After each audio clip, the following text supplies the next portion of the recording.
அடுத்ததாக நவகிரக சார்பா கரூர் சிம்ம நாயகி ஆஸ்ட்ரோ மணிமேகலை அவர்களை மேடை கலைக்கிறோம்.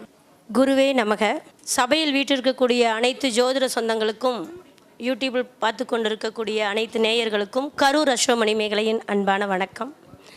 இன்றைக்கு இந்த விழா பார்த்திங்கன்னா திரு கோவை ஜெயம் மைதிலி அவர்களுடைய அருமையான நவகிரகா ஜோதிஷ வித்யாலயாவுடைய ஆரம்ப விழா இது. இந்த விழா ஏற்பாடு பண்ணியிருக்கிற நாள் அருமையான ஒரு நாள். இன்றைக்கி நட்சத்திரம் பார்த்துறீங்கன்னா உத்தர நட்சத்திரம். இந்த ஜெயம் மைதிலியுடைய சேமத்தாரையில் வரக்கூடிய அருமையான ஒரு நட்சத்திரம். இன்றைக்கு சொல்லப்போனால் ஒரு சூரியன் அப்படிங்கிறது எந்த அளவுக்கு ஒரு சூரியனுடைய காரகங்களோ சூரியனுடைய பார்வையோ இருந்ததுன்னா தான் நம்ம பிரபலமாக முடியும். அந்த அளவில் இந்த வித்யாலயா ஜோதிஷ வித்யாலயம் ஆரம்பித்து திரு ஜெயம் மைதிலி அவர்கள் நல்ல எப்போவுமே பிரகாசமாக இந்த நிறுவனத்தை எடுத்துகிட்டு போகணும்னு இறைவன்கிட்ட வேண்டிக்கிறேன். ஏன்னா அவங்க பல போராட்டத்தில் தனியாக நின்று ஒரு பொண்ணு போராடி வந்துட்டுருக்காங்க. அந்த அடிப்படையில் அவங்க இந்த நிறுவனத்தை சக்ஸஸ்ஃபுல்லாக கொண்டு போகிறதுக்கு உங்களுடைய அனைவருடைய ஆசையும் பிரித்திங்கரா தேவியினுடைய ஆசையும் அவர்களுக்கு நிரம்ப கிடைக்கட்டும்.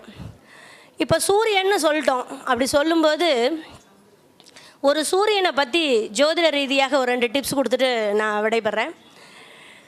பொதுவாகவே இப்போ சூரியன்னா எல்லா கிரகங்களிலுமே எல்லா நபர்களுக்குமே சூரியன் மட்டும்தான் ஒரு நபரை பிரகாசிக்கவோ ஒரு இடத்துல வெளிச்சம் கொடுக்கவோ, ஏன் உலகுக்கே வெளிச்சம் கொடுக்கக்கூடியது சூரிய பகவான் மட்டும்தான்.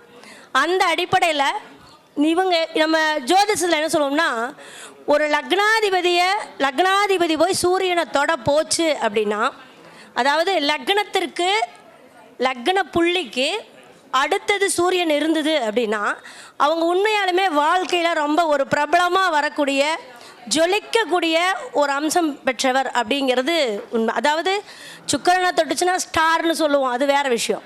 ஆனால் சூரியனை தொட்டுச்சுன்னா அவங்க நம்பிக்கைக்கு தகுந்த பாத்திரத்திற்கும் ஒரு பிரபலமான அந்த ஊரில் சொன்னால் தெரியற அளவுக்கு ஒரு பேரும் புகழோடு இருக்கக்கூடிய ஒரு நபராக கொடுக்குற ஒரே கிரகம் எதுன்னா சூரிய பகவான் தான்.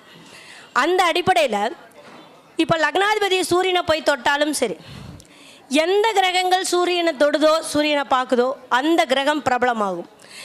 ஜாதகத்தில் சூரியன் யோகியாக இருந்தாலும் அவங்க பிரபலமாவாங்க.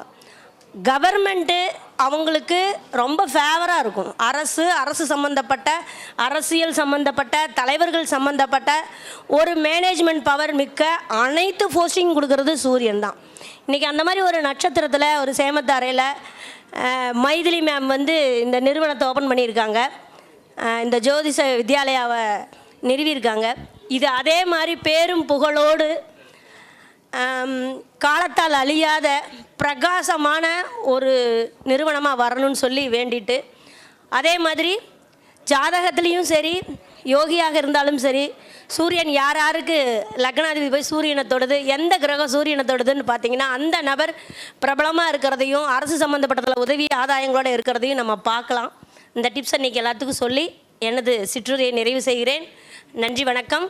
வாழ்க வளமுடன், வாழ்க வளமுடன், வாழ்க வளமுடன்.